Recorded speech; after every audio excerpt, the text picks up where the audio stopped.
Bom dia a todos, vamos começar o nosso culto. Bom dia para quem está em casa também, acompanhando pela internet. Convido cada um de vocês a escolher o seu lugar, sentar, acalmar o coração, fechar os olhos. Vamos juntos em oração nesse momento para começar a nossa celebração. Senhor Deus e Pai, obrigado por mais esse dia tão bonito. Obrigado por nos trazer aqui em segurança, por nos manter em segurança em nossas casas. Obrigado porque o Senhor nos permite conhecer a Tua Palavra, estar junto com os irmãos, para aqueles que puderam estar aqui, aqueles que estão em casa. Obrigado pelo momento de poder acalmar o coração, ouvir a Tua Palavra, Te louvar. E Deus, que esse momento seja um momento exclusivo do Senhor. Tira do nosso coração qualquer angústia, qualquer preocupação, tira da nossa mente qualquer problema e nos mostra novamente, Pai, mais um dia, a Tua cruz, a Tua salvação, para que isso seja revertido em louvor, Pai, nos nossos corações e que isso venha a sair de nossas bocas, Senhor. Que seja tudo para a honra e glória do Teu Filho, Jesus Cristo. É em nome dele que a gente ora e agradece. Amém. Vamos ficar de pé, pessoal.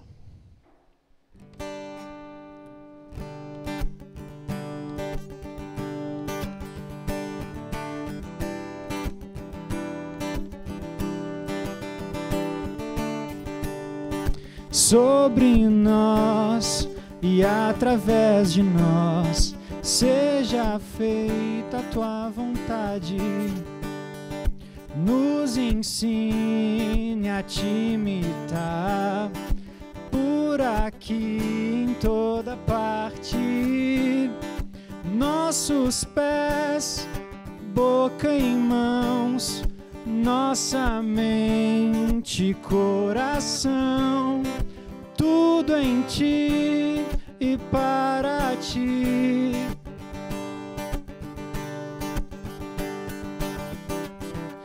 Venha sobre nós Teu reino, faz brilhar em nós a Tua luz.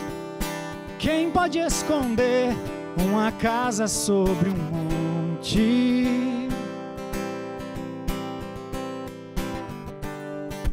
No silêncio ou perigo, és a calma, a paz, o abrigo. És amor em ação, esperança e a canção dos que choram. És consolo e dos famintos profusão, dos perdidos salvação.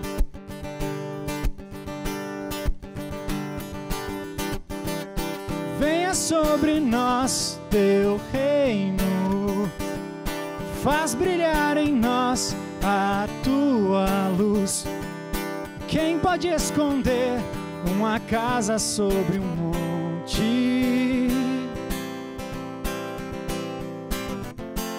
Que as nossas obras mostrem o mover da Tua mão. Como o sal que dá sabor e a luz que brilha aponta para o Teu amor.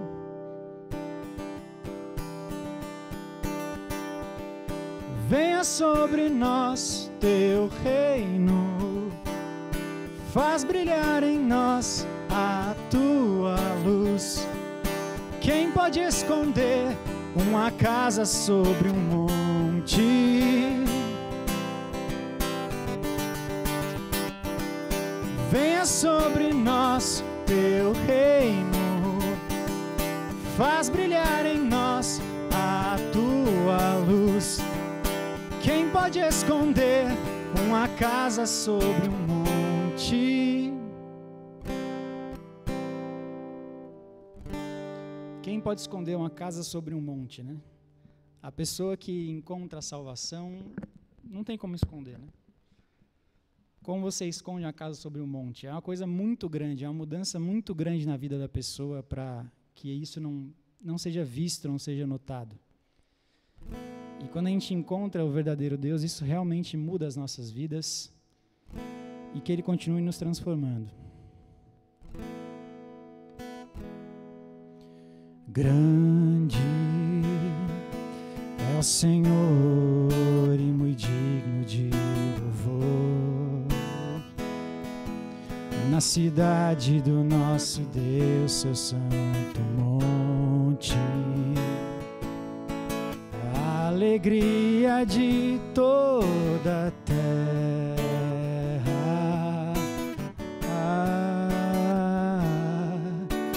Grande é o Senhor em quem nós temos a vitória e que nos ajuda contra o inimigo. Por isso diante dele nos prostramos,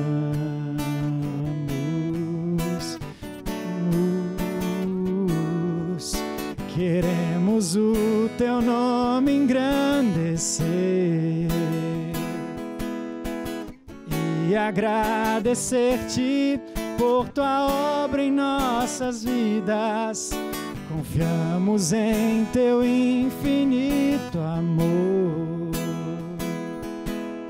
pois só tu és o Deus eterno sobre toda a terra e céus.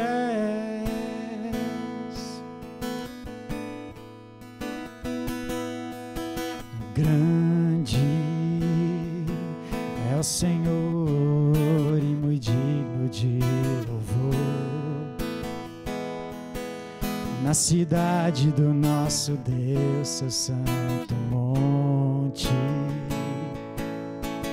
a alegria de toda a terra.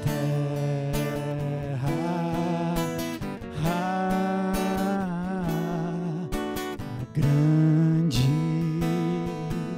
é o Senhor em quem nós temos a vitória e que nos ajuda contra o inimigo. Por isso diante dele nos prostramos,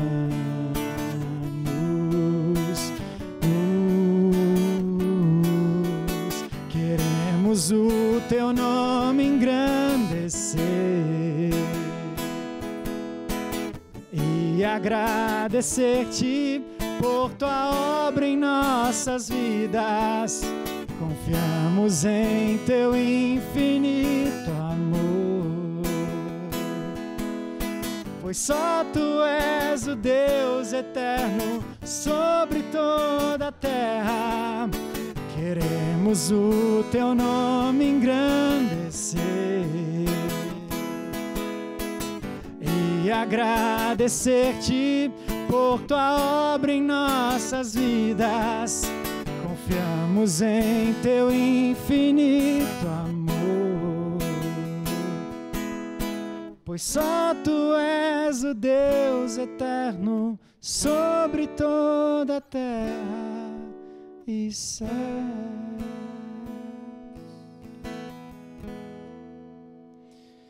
Tudo que a gente canta, que a gente pensa sobre Deus, como nós o entendemos, só é possível através da pessoa de Jesus. E é isso que a gente vai cantar agora.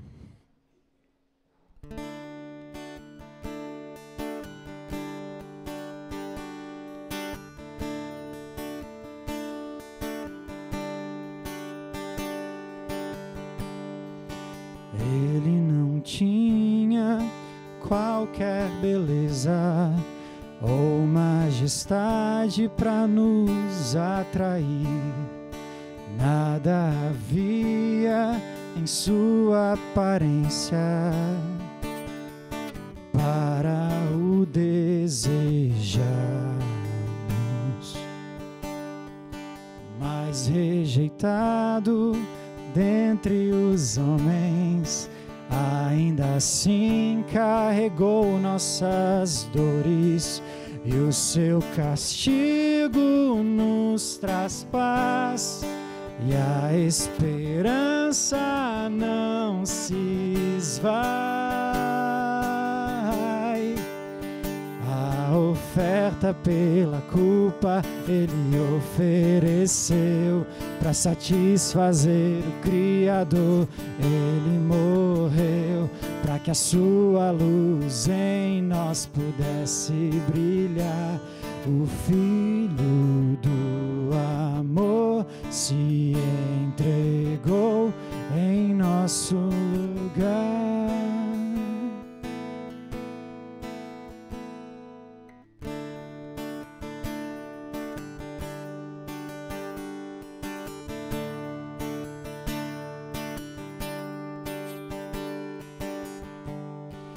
O mais rejeitado dentre os homens, ainda assim carregou nossas dores. O seu castigo nos traz paz e a esperança não se esvai. A oferta pela culpa ele ofereceu para satisfazer o Criador. Ele morreu para que a sua luz em nós pudesse brilhar. O Filho do amor se entregou em nosso lugar. És o Cordeiro que pelos nossos pecados foi esmagado, sem dizer uma só palavra, se entregou aos cravos, derramou sua vida até a morte, provando a ira amarga para nos dar sua doce graça e nos fazer viver.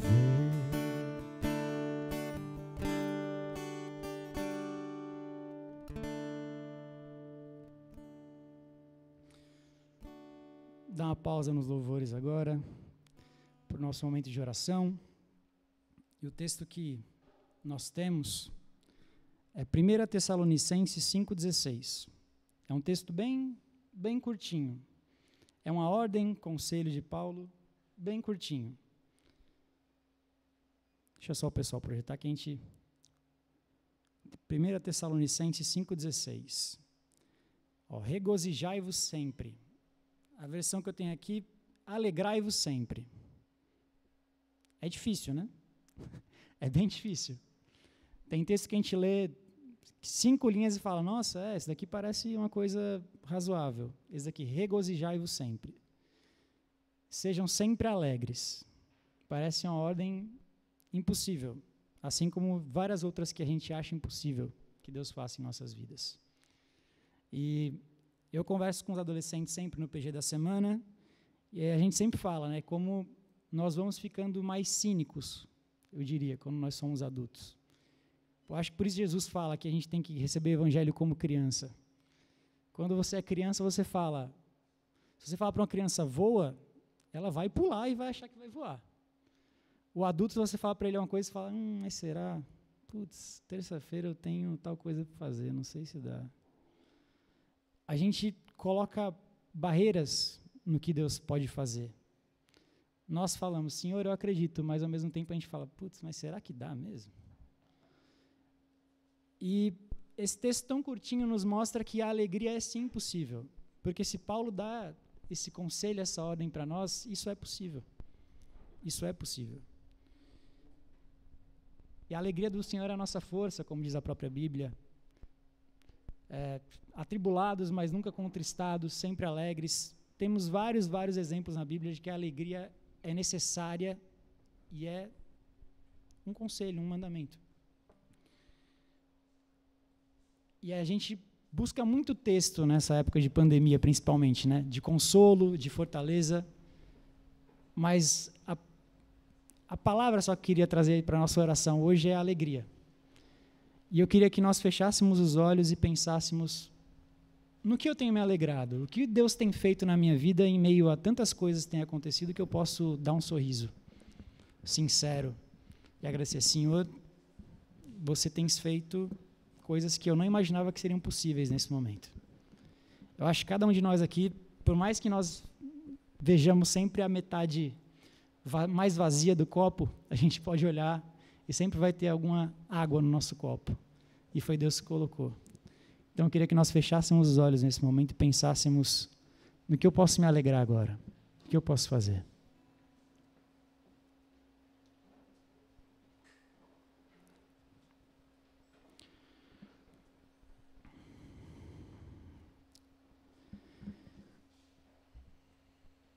Senhor Deus e Pai, eu e todos os meus irmãos aqui presentes, nós quase sempre te buscamos quando temos problemas, nós quase sempre pedimos, mas Deus nos ensina não só a agradecer, mas também a se alegrar em Ti, Senhor. Se alegrar com a Sua provisão diária, se alegrar com as pessoas que temos em nossas vidas, com a nossa igreja, se alegrar porque o Senhor entregou a sua vida para nós e que isso a cada dia ecoa em nossos corações, em nossas mentes e abre um sorriso em nossas faces, Senhor. Pai, eu agradeço pela nossa igreja, eu agradeço pelo que o Senhor tem feito em relação a Poliana, Pai, a família dela. Eu agradeço porque o Senhor nos permite enviar pessoas para o sertão para pregar a Tua palavra, para levar consolo, para levar alimento. Eu agradeço porque o Senhor permite que a nossa igreja leve consolo e leve alimento para a comunidade do Mandelinha. Nós temos tantos motivos para agradecer, Pai. Nos dá um coração mais grato, Senhor. Nos dá um coração mais alegre, Deus. E faz com que nós encaremos assim de outra forma os problemas, o cansaço e tudo mais, Senhor. Alegra os nossos corações, Pai. A sua alegria é a nossa força. E que isso seja uma verdade diária em nossas vidas, Senhor. É em nome de Jesus que nós oramos e agradecemos. Amém. Temos algum visitante, pessoal, na igreja hoje? Aqui também 2 visitantes, obrigado. Vamos falar com vocês, vamos levar um... Aonde, Gá? Sim, aqui, 2... também a família aqui atrás. Temos bastante, 1, 2, 3, bastante gente. Sejam bem-vindos. Obrigado por estarem, voltem sempre. Agora é um momento também para os visitantes, se quiserem, mas é um momento para a nossa igreja, principalmente. É o momento do dízimo, das ofertas. E também tem a alegria, né? Paulo fala em 2 Coríntios que aquele que dê com alegria, não por constrangimento. Então, pode colocar o dinheiro aqui no gasofilastro que o Paulo fala, tem a maquininha, como a pessoa achar que deve fazer e sentir que tem que fazer, não por obrigação, mas por alegria, pessoal. Enquanto isso, a gente vai cantar, ok?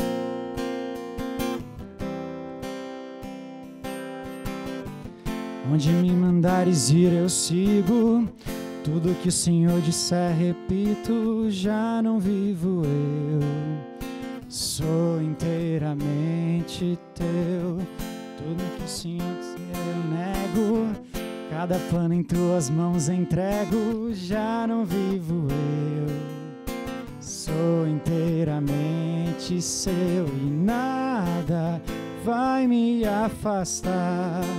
Estou seguro em tuas mãos, Jesus, e eu não sou de mais ninguém. O teu amor me alcançou, devolveu o meu valor e volta a dizer: sou teu. e para sempre assim serei.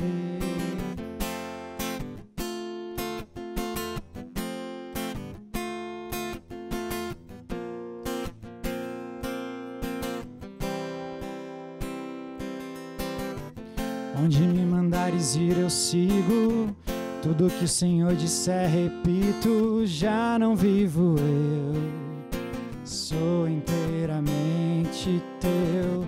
Se não for do teu querer eu nego, cada plano em tuas mãos entrego, já não vivo eu, sou inteiramente seu e nada vai me afastar. Estou seguro em tuas mãos, Jesus, e eu não sou de mais ninguém.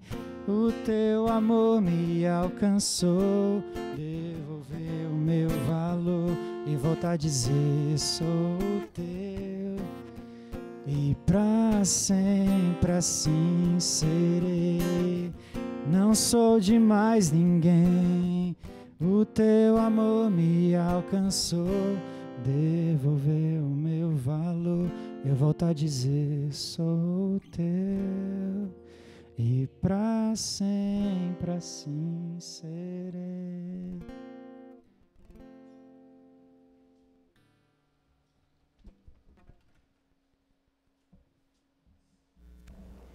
Bom dia, muito bom estar aqui novamente.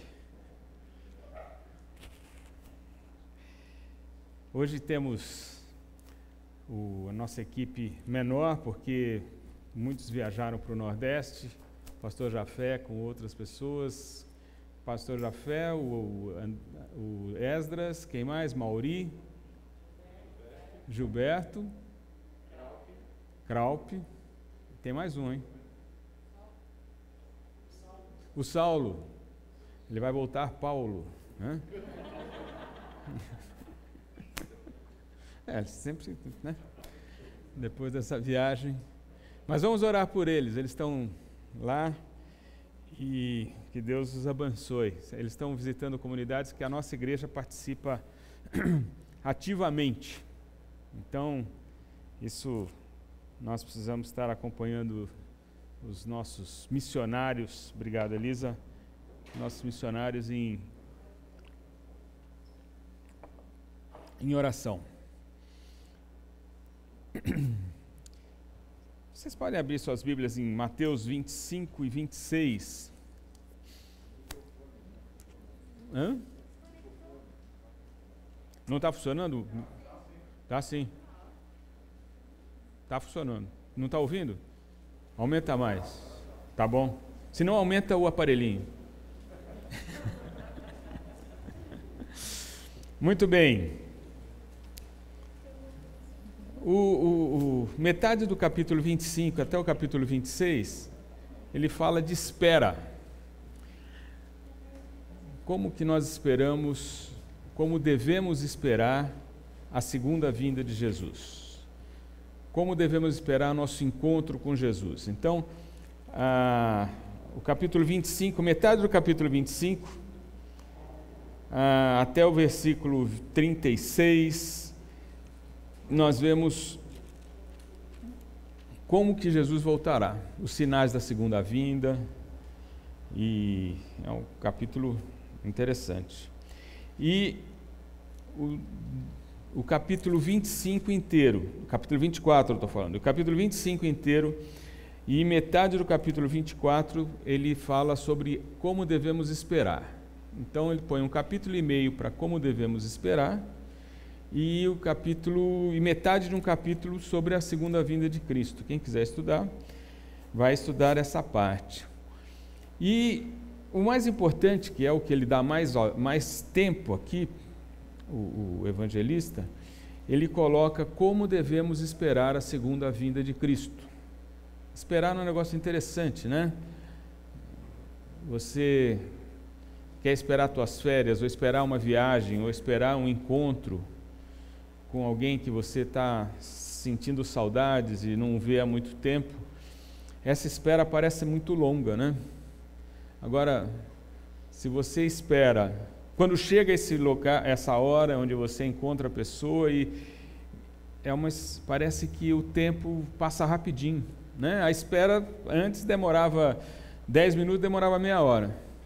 E agora meia hora demora 10 minutos, porque passa super rápido. Então, ele fala sobre a espera da segunda vinda.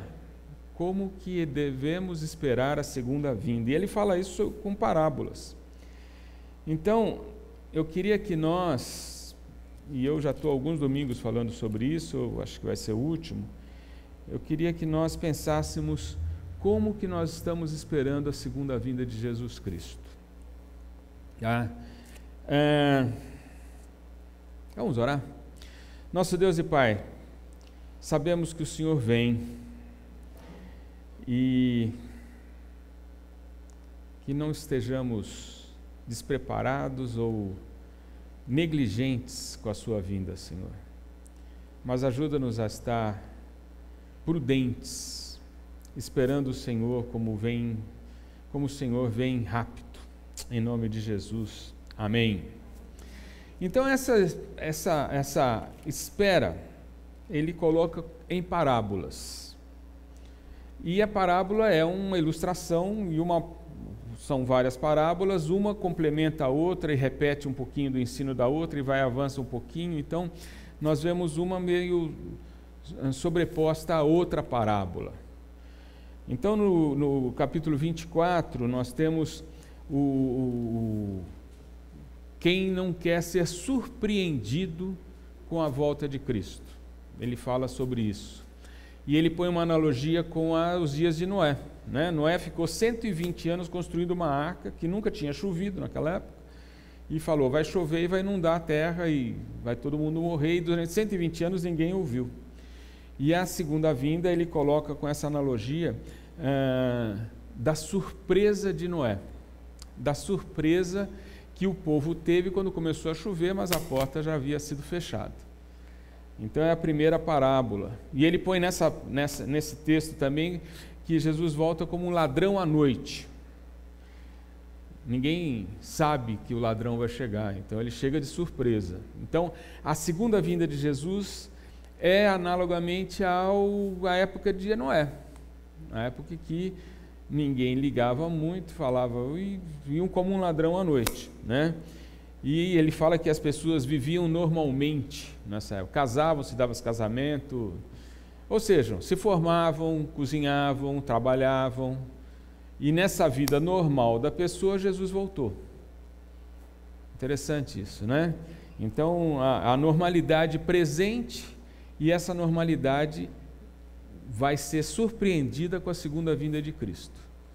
Então, a gente esperar como se a vinda de Cristo fosse iminente, e a gente não perder isso. Isso é no capítulo 24. No capítulo 24 também ele fala a parábola do servo bom e do servo mau, do versículo 45 até o 51, que o mestre vai embora, deixa todas os seus bens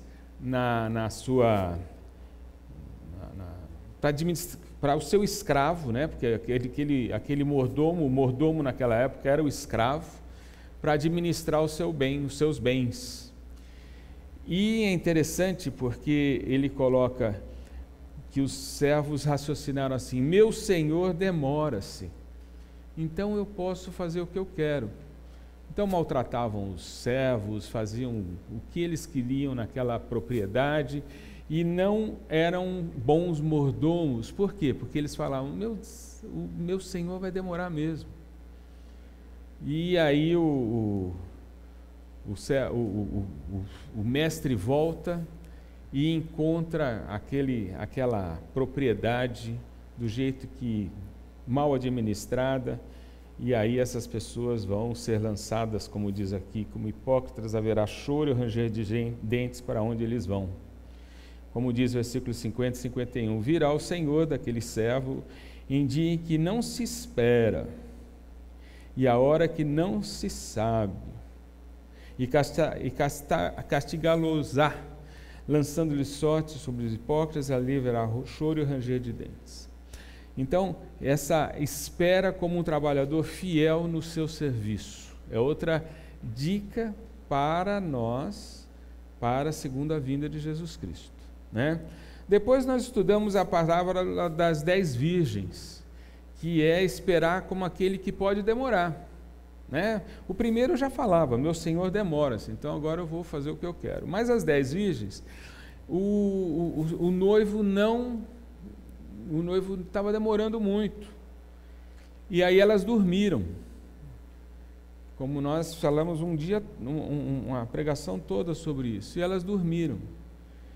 E quando meia-noite, quando o noivo chegou, elas não tinha aquelas lâmpadas e a botija de azeite, né, para você alimentar, para não apagar a lâmpada. As botijas de 5 delas estavam vazias. E então as noivas prudentes podiam acompanhar o noivo, porque tinham suas lâmpadas, mas as nécias, as imprudentes, não, porque não tinham. Aí elas foram comprar e quando voltou, houve uma palavra dura para elas, falando assim: não vos conheço, no versículo 25:12, não vos conheço, como você também não me conhecia, né? Como você também não ligou para a minha vinda, então eu não vos conheço, tá? Nunca vos conheci. Em Mateus ele gosta dessas frases, principalmente lá no começo do livro, no Sermão do Monte, onde diz que em teu nome nós expulsamos demônios, em teu nome nós fizemos maravilhas, em teu nome... E ele fala: nunca vos conheci. Conhecer é intimidade, é relacionamento, é ansiar por estar perto, é intimidade no sentido de eu tenho saudade do meu Senhor, eu quero estar com Ele e anseio a sua segunda vinda, porque aí estarei plenamente com Ele. Ou Ele vem em glória, ou se demorar mais eu posso morrer e encontrar com Ele. Mas essa é a intimidade que Ele está falando aqui, de amor. E elas eram negligentes, estão falando aqui, elas eram nécias e não fizeram Então, esperar como trabalhadores fiéis, e esperar como que sabe que pode demorar, e parece que está demorando mesmo, né? Nos dias de Noé foram 120 anos, é muito tempo ele construindo a arca. O pessoal deve ter falado: não, ele não vem não, esse cara está louco, 120 anos, mas um dia ele veio, um dia chegou. Então foram essas parábolas. A parábola de hoje que eu queria dizer, do versículo 14, se não até o versículo 30, deve ser uma das maiores parábolas que tem na Bíblia. E eu vou ler Mateus 25, de 14 até 30, diz assim: pois será como, a segunda vinda do Senhor Jesus, né? Como um homem que, ausentando-se do país, chamou os seus servos e lhes confiou os seus bens. Servos aqui você tem que pôr como escravos, tá? Não é servo como empregado, mas como seus escravos. A um deu 5 talentos, a outro 2, a outro 1, cada um segundo a sua própria capacidade. Então partiu. Talento é uma unidade monetária daquela época. Tá?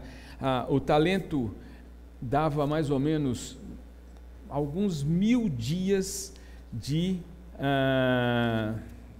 trabalho dos trabalhadores. Eu marquei aqui. Um talento era um peso em dinheiro que daria 6.000 denários, ou seja, 6.000 dias de trabalho. Se fosse de ouro era maior. 6.000 dias de trabalho. O que recebeu 5 talentos, 6 vezes 5, 30. Né? Daria muito mais. Já pensou? Mais ou menos 20 anos de trabalho. Isso para ser o que recebeu 1 talento. Para o que recebeu 5 talentos, daria 100 anos de trabalho. Então imagina o dinheiro que é esse. o senhor foi embora e entregou para um 100 anos de trabalho, se ele fosse remunerado, mas ele era escravo. Ele recebeu um montante grande de dinheiro. O outro recebeu 2, né? Um pouco menos, mas mesmo assim é muito grande, né? Recebeu muito dinheiro, tá? 40 anos de trabalho, é muita coisa, né? E o outro recebeu menos, recebeu só 20 anos de trabalho, que também é muita coisa. Então, cada um deu 5 talentos, outro 2 talentos, outro 1 talento, segundo a sua própria capacidade. Ele não deu aleatoriamente, ele pegou a capacidade de cada um e deu. Então, por exemplo, tem o Osni que trabalha numa empresa que ele dirige a empresa toda, ele tem capacidade para isso. Se eu fosse lá, a empresa quebrava, porque eu não tenho essa capacidade. Então, esse mestre pegou a capacidade da pessoa e distribuiu a quantidade de talentos conforme a capacidade da pessoa, tá? O que recebera 5 talentos saiu imediatamente a negociar com eles e ganhou outros 5. Do mesmo modo que recebera 2, ganhou outros 2. Mas o que recebera 1, saindo, abriu uma cova, escondeu o dinheiro do seu senhor. Depois de muito tempo, voltou o senhor daqueles servos e ajustou contas com ele. Então, aproximando-se, que recebeu 5 talentos, entregou outros 5, dizendo: Senhor, confiaste-me 5 talentos. Eis aqui outros 5 talentos que ganhei. Disse-lhe o Senhor: Muito bem, servo bom e fiel, foste fiel no pouco, sobre o muito te colocarei. Entra no gozo do teu Senhor. E aproximando-se também o que recebera 2 talentos, disse-lhe: Senhor, 2 talentos me confiaste, aqui tens outros 2 que ganhei. Disse-lhe o Senhor: Muito bem, servo bom e fiel, foste fiel no pouco, sobre o muito te colocarei. Entra no gozo do teu Senhor. Chegando por fim o que recebera 1 talento, disse: Senhor, sabendo que és homem severo, que ceifas onde não semeaste e ajuntas onde não esperaste, receoso escondia na terra o teu talento, e aqui tens o que é teu. Respondeu-lhe, porém, o Senhor: servo mau, negligente, essa palavra é preguiçoso, tá? Se você for traduzir uma palavra mais contemporânea, mas é negligente, servo preguiçoso. Sabias que ceifo onde não semeei e ajunto onde não espalhei? Cumpria, portanto, que entregasses o meu dinheiro aos banqueiros, e eu, ao voltar, receberia com juros o que é meu. Tirai-lhe, pois, o talento, dá-lhe ao que tem 10. Porque a todo o que tem lhe se dará, e terá em abundância, e ao que não tem, até o que tem lhe será tirado. O servo inútil, lançai-o para fora, nas trevas, haverá ali choro e ranger de dentes, né? Então vamos pensar aqui nessa parábola do mordomo que era um escravo. Naquela época não era escravidão de etnias, né? O negro era escravo, ou o índio era escravo. Não, naquela época o escravo era um povo talvez que foi capturado, que perdeu a guerra, ou alguém que tinha alguma dívida e entregou seus filhos, ou se entregou para ser escravo. Então, a escravidão não era questão de raça, né? Não era etnocêntrica, como fala, mas era uma escravidão por contingência. O povo de Israel foi para Babilônia e foi ser escravo. José foi ser escravo e administrou todos os bens de Potifar. Então, era essa a condição. Mas era escravo. E mesmo os mais capacitados que administravam toda a propriedade eram escravos capacitados, porém eram escravos. Ele não era um empregado. Então, se raciocinar nesse sentido, o escravo, ele não vai receber um bônus se ele ganhar, se ele for bom escravo ou se ele for mau escravo. Não é que nem muitas empresas que no final do ano, durante o ano, eles vão ganhar um bônus. Não, ele é escravo. Ele não tem bônus e outra. Tudo que ele ganhar não é dele, é do Senhor. Então, a pessoa tem que ter qual a motivação desse escravo de ganhar o que ele ganhou ou de se esforçar para fazer os bens daquele senhor se multiplicarem. É uma analogia conosco, né? Que nós somos servos, somos escravos do Senhor. Tudo que fizermos não vai ter um lucro, pelo menos que aqui vai dizer, aqui na terra. O pessoal está lá a 40 graus no Piauí, não vai ter ninguém vai ganhar um tostão porque está lá. Nos sábados que a nossa igreja vai para o Mandelinha, ninguém ganhou um bônus por causa disso.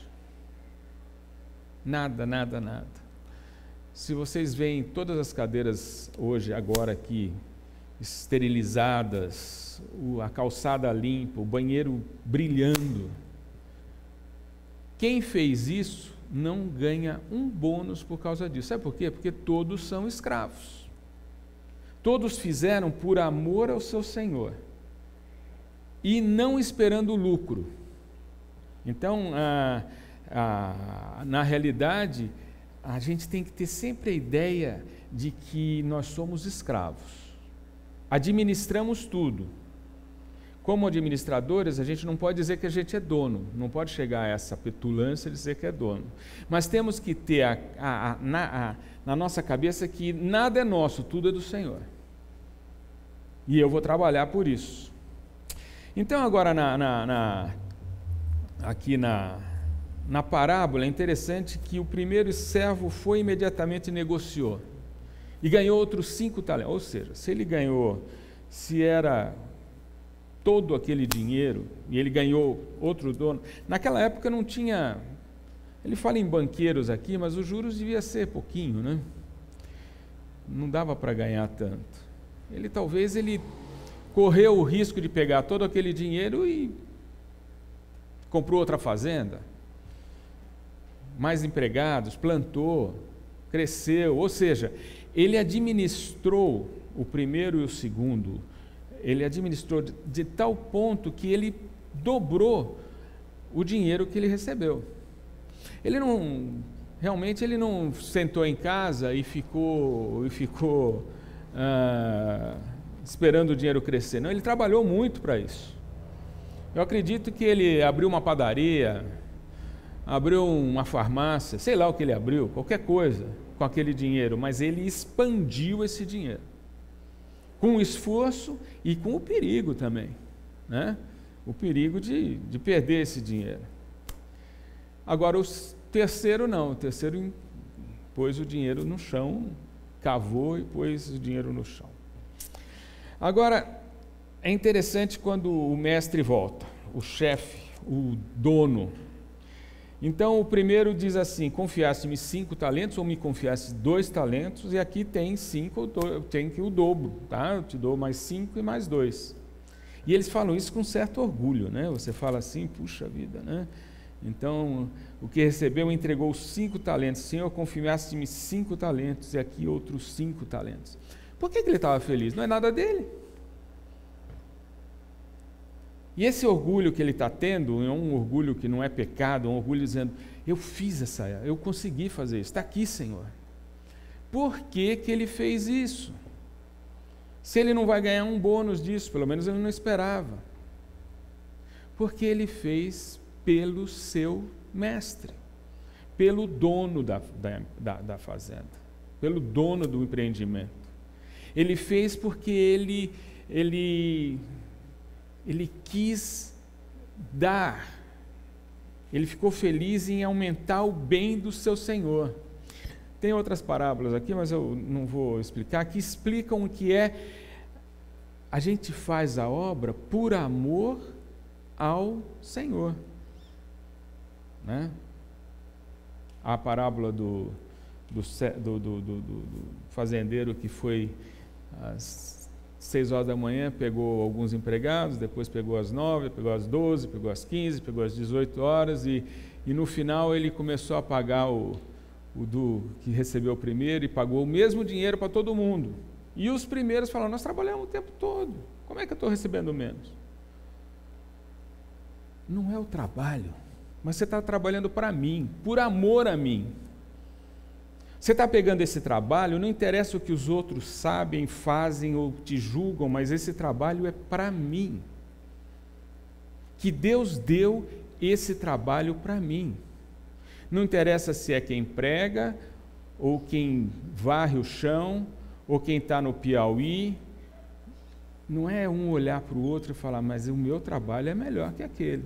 Não, eu estou fazendo para o meu mestre, porque eu sou escravo e sou administrador. Então essa é o orgulho, entre aspas, dele chegar a falar: o Senhor me deu 5, tem outros 5. O Senhor me deu 2, tem outros 2. E é interessante que o mestre fala assim: servo bom e fiel, foste fiel no pouco, sobre muito te colocarei. Fiel pouco? Pô, a gente não estava vendo que aquilo dava 100 anos de trabalho? Como é que isso? Foste fiel no pouco, e sobre o muito te colocarei. Então, isso aqui tem uma visão do novo céu e nova terra, que por mais que nós tenhamos aqui, é pouco, e Ele sobre o muito vai nos colocar. Também é uma visão de que no céu a gente não vai estar na nuvem tocando harpa, vai estar trabalhando, e vai estar trabalhando com algo que Deus vai nos dar, e Ele vai nos dar de acordo, e aí é difícil, porque você vê em Coríntios, tudo de acordo, que seria talvez o galardão, Ele vai dar de acordo com o que fizemos aqui. Você se esmerou em limpar aquela privada? Ou você está falando assim: eu não faço isso, eu tenho faculdade, tenho pós-graduação. Sobre o pouco fizeste, sobre o muito te colocarei. Tem gente que fala: eu tenho mais capacidade que isso, eu quero fazer aquilo. E aí, será que vai ouvir: servo bom e fiel? Sobre o pouco te coloquei, foste fiel, sobre o muito te colocarei. Então, tem essa imagem de novo céu e nova terra, e também tem uma imagem interessante: entra no gozo do teu Senhor. É bonito ouvir isso, porque além de você ter um trabalho importante lá no céu, você vai entrar no gozo do seu Senhor. A Bíblia fala que Deus é um Deus de festa, Deus alegre. Lembra quando o filho mais novo chegou e ele pôs o anel, pôs a capa, pôs a sandália e falou: agora vamos matar um novilho, vamos fazer uma grande festa. Porque é festa, diz que a alegria no céu, cada pecador se converte. Então nós temos que ver que no céu, não é céu, mas é novo céu e nova terra. Na vida que teremos depois que morrermos, nós vamos ter festa, gozo, trabalho sem enfado, trabalho com alegria, trabalho com felicidade, porém festa, felicidade, festa, festa. Essa é a ideia do novo céu e nova terra. É festa, é felicidade, tá? Então, o que ele coloca: foste fiel no pouco, sobre o muito te colocarei, entra no gozo do teu Senhor. Essa semana a gente estava conversando com 2 pessoas da igreja, e aí ele falou: a gente pensa que as pessoas que morrem, a gente está triste por nossa causa. Aquele livro que está aí do Ricardo Barbosa, que perdeu o filho, e ele escreveu esse livro, que eu aconselho todo mundo a ler, tem aqui, é o Quando a Alegria Não Vem pela Manhã. E ele falou que um dos maiores consolos que ele teve quando o filho morreu foi da nora. Porque a nora chegou para ele e falou: ele venceu. Suas orações, ele falou, minhas orações não foram respondidas. Foram respondidas, ele está bem. A nora falando para ele, que era pastor. Ele está bem. Então nós vemos pessoas que nós perdemos esse ano, que foram muito caras para a gente. Então, a Roberto, o Ari. Pessoas que foram muito amadas, né? E algum tempo a mais, o Mauro, pessoas que conviveram conosco. Eles estão no gozo do seu Senhor. Estão alegres, estão felizes. Nós é que continuamos aqui, e nós temos uma visão tão limitada de não enxergar isso, né? Foste fiel no pouco, vocês são bem-vindos, servo bom e fiel. Você foi fiel nesse pouco que eu te dei, sobre o muito eu vou te colocar. Entra no gozo, entra na festa. Agora, esse terceiro aqui é complicado, gente, né? Muito complicado, porque ele não tinha essa ideia de que ele estava trabalhando como escravo, mas ele deveria amar o seu Senhor.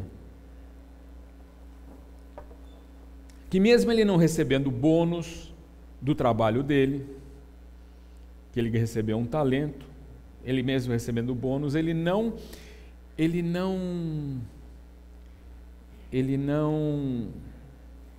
amava o suficiente para administrar e crescer os bens que ele tinha recebido do seu Senhor. Então é interessante que ele enterrou os bens, aquele dinheiro. E o seu Senhor falou: você podia ter dado para o banco, pelo menos teria os juros.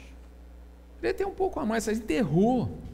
Você enterrando, eu não tenho um tostão a mais do que eu te dei, está lá enterrado, o que é meu é teu. E é interessante que ele fala para o seu Senhor, chegando enfim, o Senhor, sabendo, 24, ceifas onde não semeastes, ajunta onde não espalhaste, és homem severo. Ele está criticando o seu Senhor. O Senhor é severo, o Senhor ceifa onde não tem, o Senhor tem dinheiro, e esse dinheiro o Senhor não semeou, o Senhor não ganhou ele com o suor do teu rosto. Ou seja, ele está ofendendo aquele Senhor. Colho onde não semeei? Como? Ele colheu, ele trabalhou, aquele dinheiro veio do esforço dele. Se temos a igreja aqui, veio do esforço de Jesus Cristo, que morreu na cruz por nós. Um grande esforço. Então esse Senhor aqui, ele foi injustiçado, né? Sabendo que és homem severo, tá bom. Ceifas onde não semeaste, ceifou, ele morreu na cruz por nós. Ajuntas onde não espalhaste. Ou seja, ele ofendeu esse Senhor. E porque ele tinha mágoa desse Senhor, ele falou: eu não vou dar nem os juros do banco eu vou dar para esse meu Senhor. Eu vou enterrar e eu vou dar exatamente quando ele voltar o que ele tenha. Ou seja, eu não vou fazer nada com o que eu tenho desse Senhor. Acabou, eu vou enterrar. E eu não vou multiplicar e não vou nada. A intenção era que o seu Senhor não tivesse nenhum lucro, porque ele era mau, era um mau servo, negligente, vagabundo, mas era mau, ele tinha má índole. Ele falou: eu não vou dar. não vou trabalhar, não vou fazer isso o bem, não vou fazer o que eu tenho que fazer, o que eu tenho, se eu sei cantar, se eu sei servir, se eu sei falar, se eu sei, eu não vou dar isso para o Senhor. Essa era a índole do terceiro servo. E aí, Jesus, o servo, que é Jesus, ele fala, pega isso aqui, dá para o tem mais, ao que tem lhe será dado, ao que não tem, até o que tem lhe será tirado, servo inútil, lançai-o fora das trevas, ali haverá choro e ranger de dentes. Vocês notaram que tudo é relacionamento de amor? Das 10 virgens, 5 não ligaram para o noivo, as outras, essas parábolas estão dizendo, eu não amo ao meu Senhor, eu não tenho relacionamento com o meu Senhor, não vos conheço, eu não tenho conhecimento, eu não tenho relacionamento com Ele. É isso que diferencia um servo bom e um servo mau. E nós, como esperamos Jesus?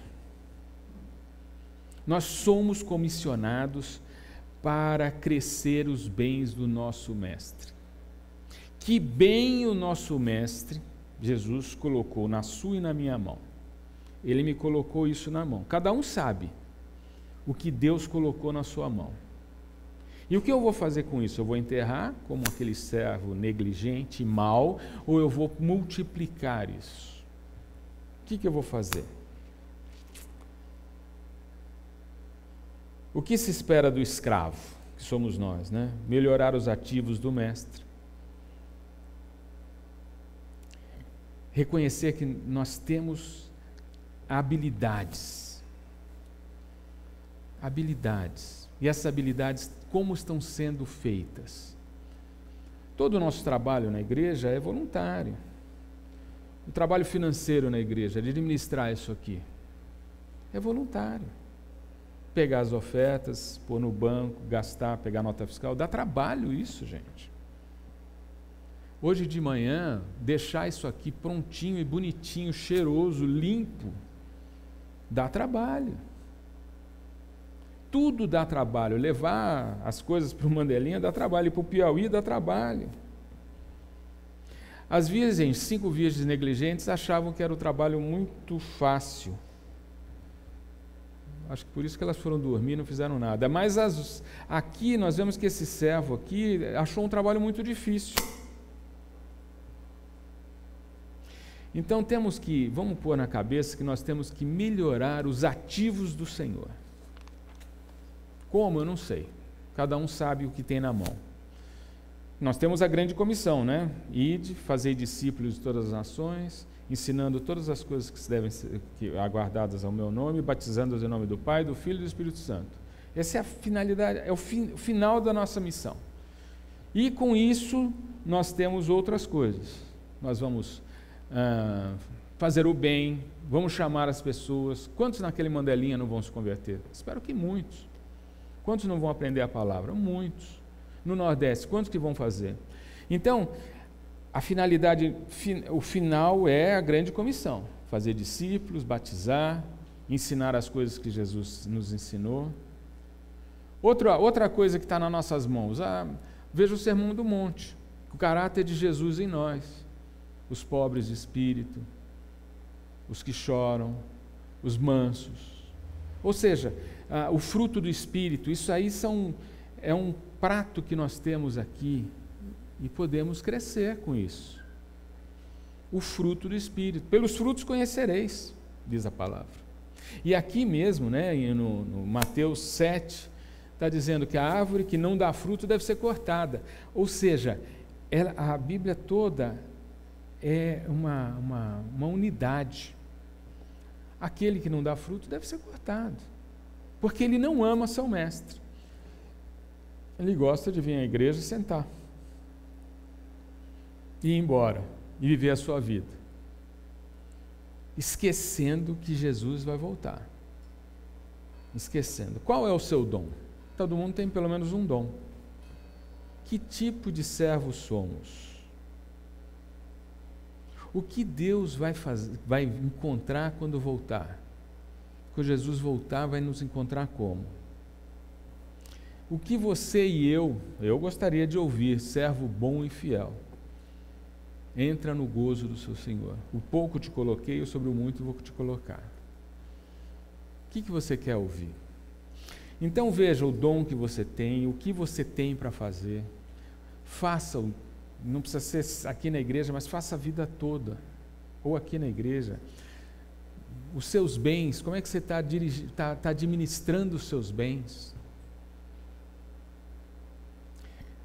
Sobre o pouco te coloquei, sobre o muito te colocarei. Servo bom e fiel. É isso que eu quero ouvir. E eu acho que todos nós queremos ouvir isso.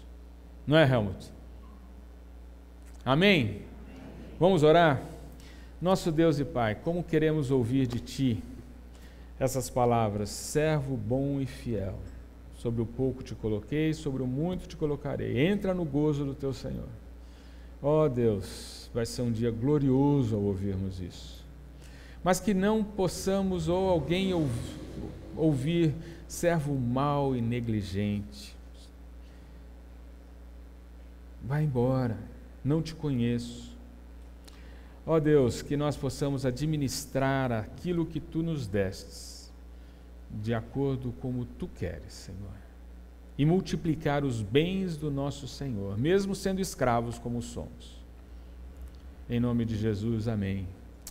E agora, com o amor de Deus, nosso Pai, a graça do nosso Senhor Jesus Cristo, seja conosco todo o povo de Deus, agora e sempre. Amém. Deus abençoe, um bom domingo para vocês. Música.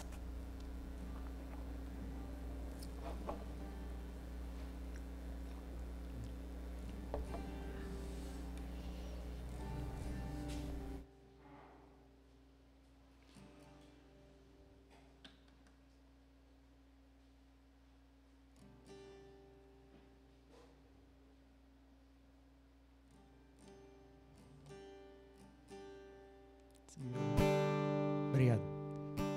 Vamos ficar de pé, pessoal, para terminar.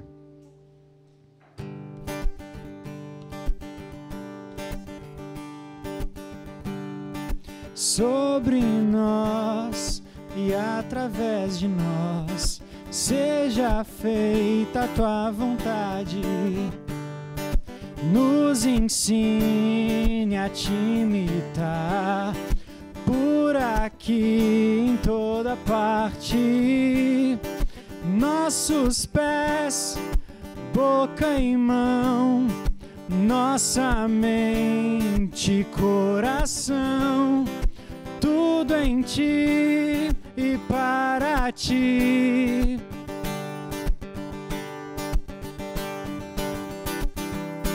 Venha sobre nós Teu reino, faz brilhar em nós a Tua luz. Quem pode esconder uma casa sobre um monte? No silêncio ou perigo, és a calma, a paz, o abrigo.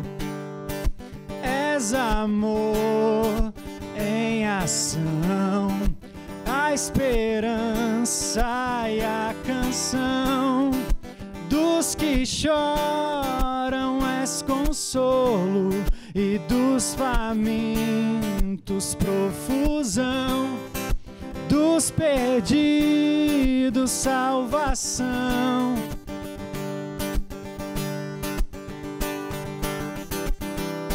Venha sobre nós Teu reino, faz brilhar em nós a Tua luz. Quem pode esconder uma casa sobre um monte? Que as nossas obras mostrem o mover da Tua mão.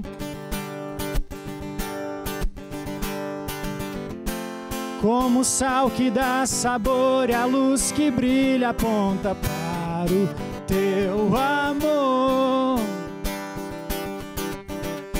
Venha sobre nós teu reino, faz brilhar em nós a tua luz.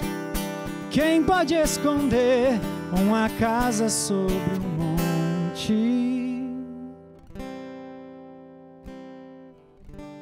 Bom domingo, pessoal. Vamos com Deus.